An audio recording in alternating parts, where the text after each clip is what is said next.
सनातन रक्षक सेना संचलित गौरक्षक सेना महाराष्ट्रभर विविध पदाधिकाऱ्यांच्या नियुक्त्या करत असून त्याच अनुषंगाने मराठवाडा विभागासाठी मोठी घोषणा करण्यात आली आहे। परभणी जिल्ह्यातील लोकप्रिय राष्ट्रीय गोसेवक नितीन जाधव गोगलगावकर यांची गौरक्षक सेना मराठवाडा विभाग अध्यक्षपदी निवड करण्यात आली आहे। तसेच मराठवाडा विभागातील सर्व जिल्ह्यांचे प्रभारी म्हणूनही त्यांची नियुक्ती करण्यात आली आहे। सनातन रक्षक सेना संस्थापक राष्ट्रीय अध्यक्ष अनुरमाताई सिंह यांच्या आदेशानुसार तसेच गौरक्षक सेना राष्ट्रीय अध्यक्ष सुनील भाई पटेल यांच्या मार्गदर्शनाखाली करण्यात आली आहे।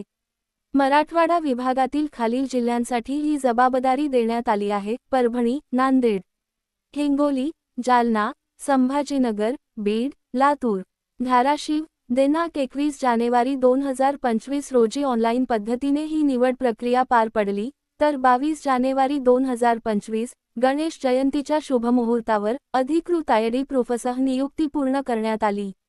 नितीन जाधव गोगलगावकर हे अनेक वर्षांपासून राष्ट्रजन प्राणीमित्र गोसंवर्धन अभियान फाउंडेशन, कैलासवासी आप्पा जाधव गोसंवर्धन चॅरिटेबल ट्रस्ट, गौरक्षक सेना परभणी या माध्यमातून संपूर्ण महाराष्ट्रात गोसेवा, गोसंवर्धन, पशुपालकांचे प्रश्न, गोशाळा आणि गोपालकांच्या समस्या सोडवण्यासाठी सक्रियपणे कार्य करत आहेत।